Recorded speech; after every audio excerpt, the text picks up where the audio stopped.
What is up, y'all? It's your boy Aniki coming at you with another video. Today we doing My Hero Chapter 315 chapter review.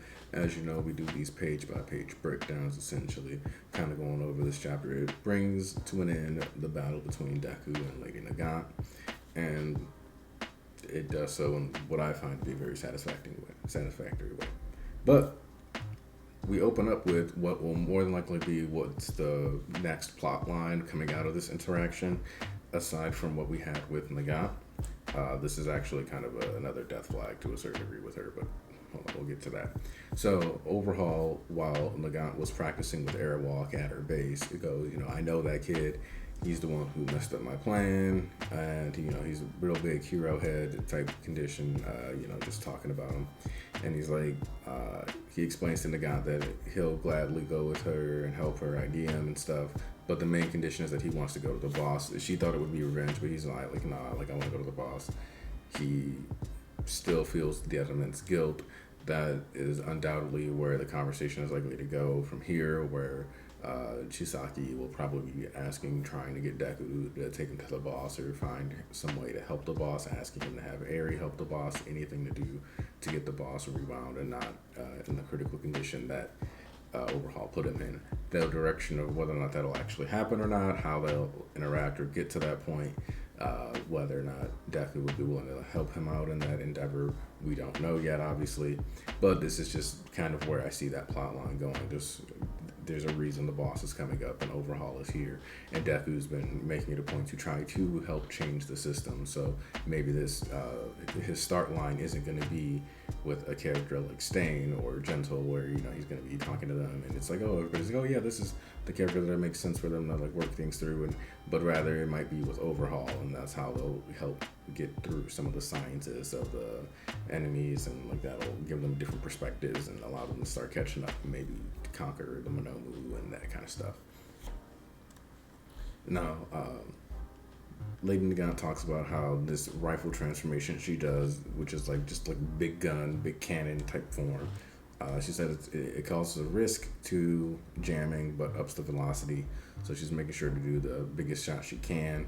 If you look closely, you can kind of see that you can actually see her feeding the bullet into the back of the rifle. The most in the Nagant rifle in real life is a bolt action. So like the fact that she's sitting here feeding it one by one at a time is Horikoshi honoring that rifle in real time. So it's a cool feature, just a little extra detail Horikoshi put in, for the sake of consistency. And she kind of talks about how, due to the education that the hero system brings about, she expects that it to like leave Deku feeling horrible if she shoots Overhaul, and that's where she's kind of thinking guaranteed he'll respond to this, and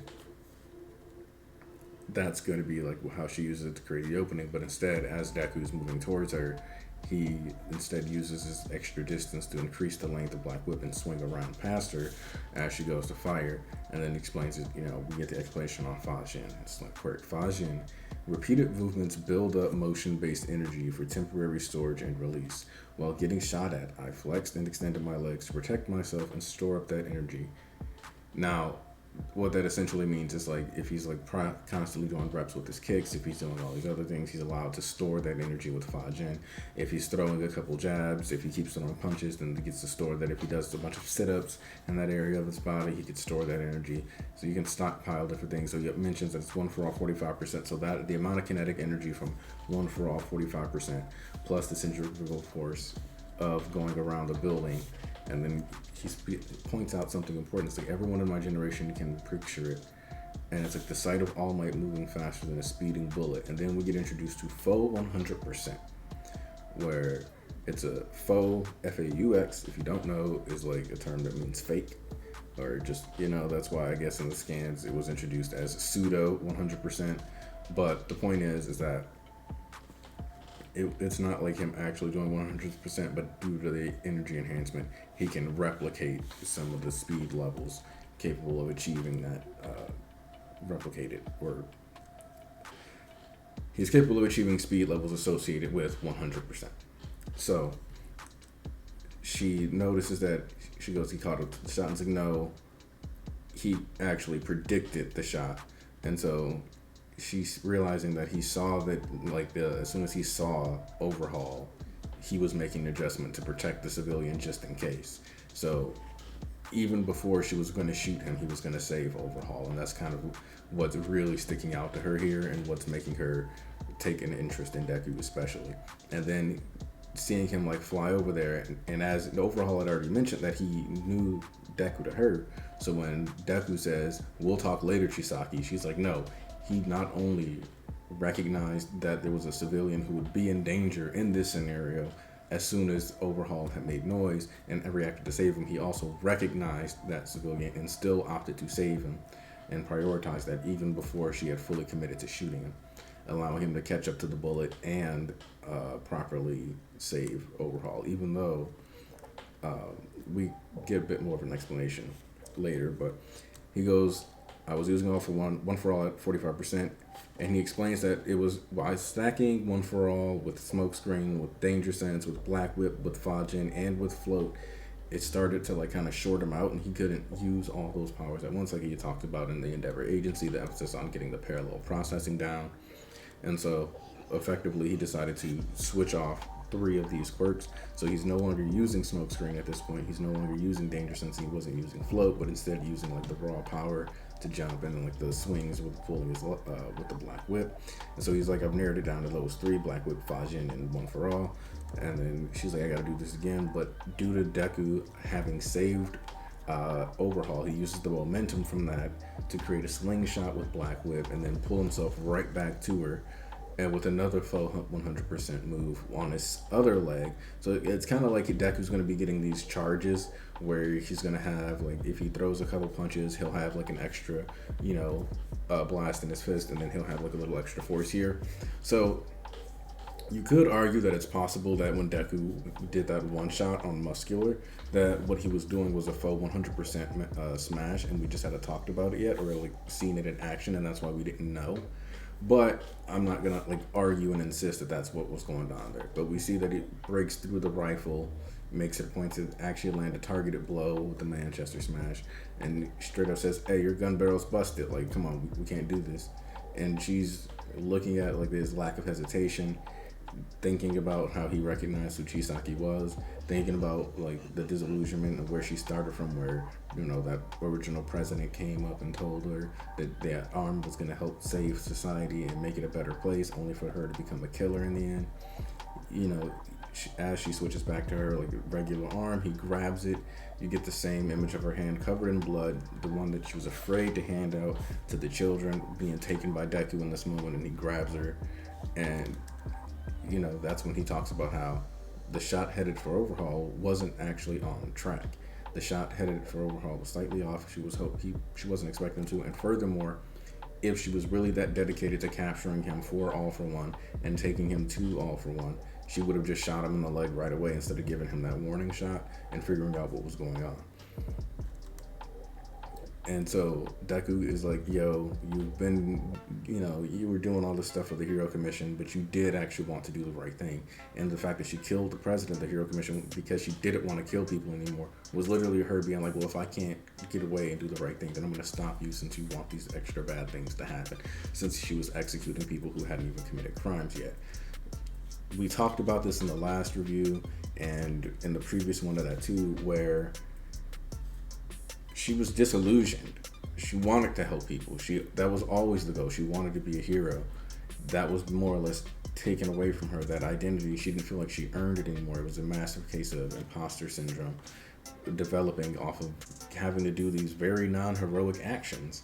And so when it comes down to whether or not she's going to keep trying to serve All for One, let's be real. Like, the first thing she said to him was like, hey, you were on my hit list originally.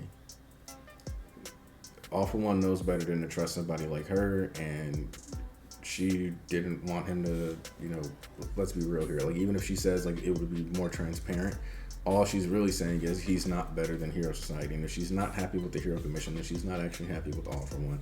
She just thinks transparency is at least so that people are aware of what's going on and can protect themselves better. Ultimately, she still wants a better society. She wants a better government. That's not what she's after. And even the fact that she took the time to help overhaul out of his cell, the fact that she took the time to not actually shoot at him, was going to be willing to try to help him with to find the boss, and actually housed him and bought him clothing, and to a certain degree apologized, when she was talking about the size of the shirt and whether or not it would actually fit him. So she actually had these considerations towards him. So the whole time she's being painted as this person who is not cruel, but rather just a person who is disillusioned, who has fallen away, who's been colored by those grays too heavily.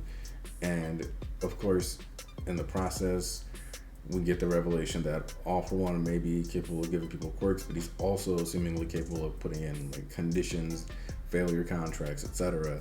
into these quirks. Because he says directly, I added a failure clause due to fickle souls, and especially when you think about the fact that All For One likely would have been betrayed at least a couple of times throughout the days and had to like squash some people, and the fact that some people get captured or defeated or whatever, and they just don't want to be suffering the way others are, just eliminating people and then still causing as much damage as possible to your enemy, because when you strap bombs to people or fill them with bombs and they if they betray you in a good spot, they might actually take out some of their allies that they were betraying you to anyway. So it's not an All For One planning ahead just in case, knowing that while she was a good shot and while she may have killed a hero, he doesn't know the official story, and just in case, he set aside these conditions to make sure. And so yeah, he's like, to the end you were a tool, and it kind of, some people thought that like All For One was popping up inside of Nagant's mouth. I think he's just wearing something. I mean, it could be that he's supposed to be in the hole. If that's the case though, especially the final shot seems to imply that the bomb flew off most of Lady Nagant's face.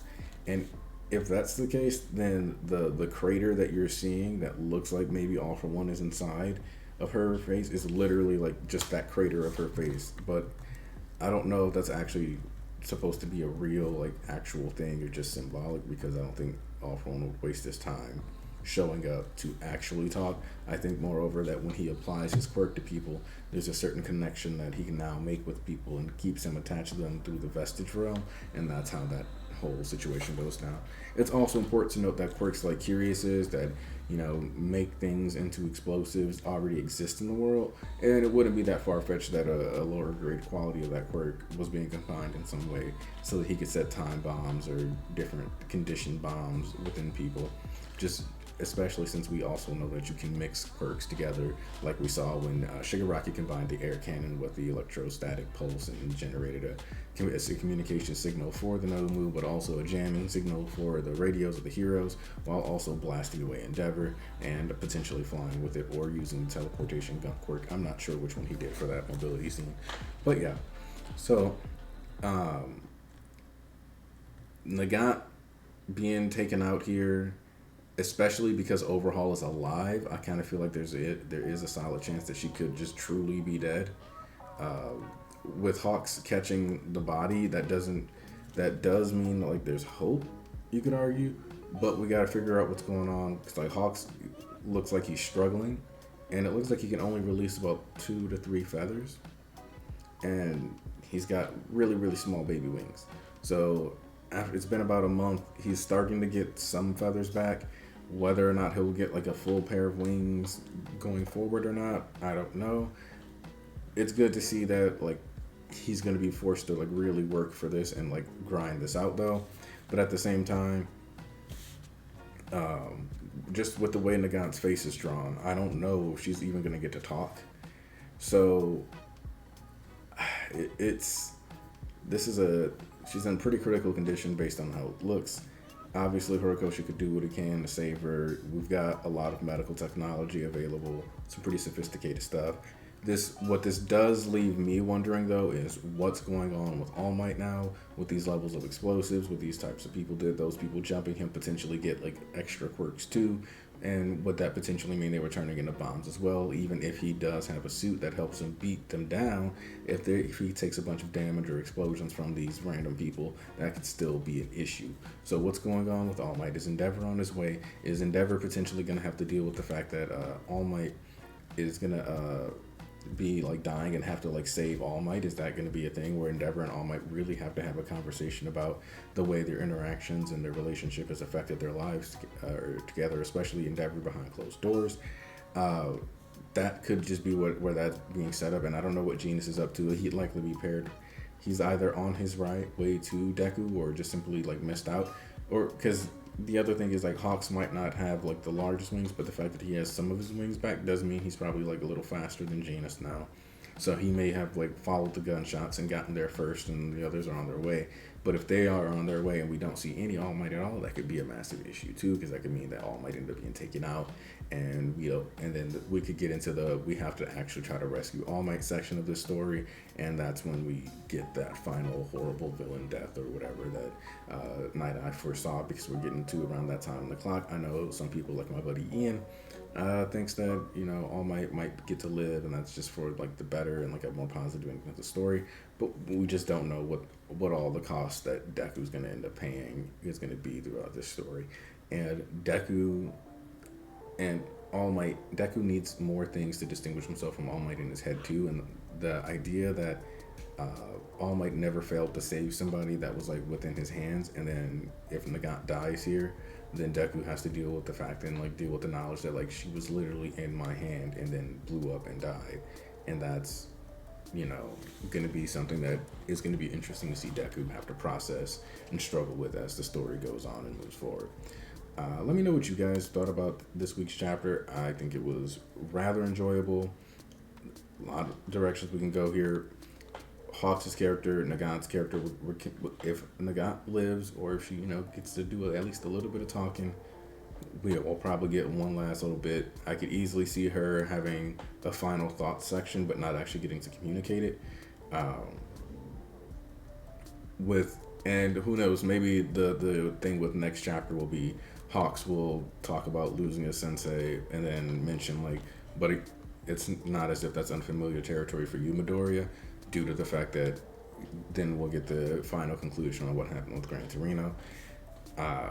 We also kind of can address the fact that to a certain degree, society was never going to accept Nagant back. If they find out she kills the president of the Hero Commission, they're still going to hate her, even if the Hero Commission did all this shady stuff, because she was ultimately still willing to do it for them at some point. And she was never going to be like a true villain, so she was always going to be fighting and stuck on the run anyway. So I think to a certain degree, this is another example of that death being another way of saving someone, because Nagant's life was very much ruined by both the Hero Commission, the system, and the current circumstances of society, even if it did lead to her being out of prison. So her dying here may just be another reflection of how sometimes when you save someone, it's their death that really sets them free, and not just the big bad that's trying to control them. But I don't know if that's the message or like what that's trying to set up. That's just something that when I think about how this arc and the story beats were beginning and how we have this already happening, that's just something that moves that idea to the forefront of my mind. Let me know what you guys think. Hopefully you enjoyed this video. Like and subscribe if you haven't already. Leave a comment. Tell me what you're thinking.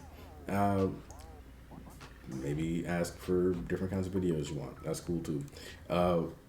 Come back next Sunday for Church of MHA. Working on my History Academia 3. Appreciate you guys, everybody who supports the channel. I'm Anki, and I'm out.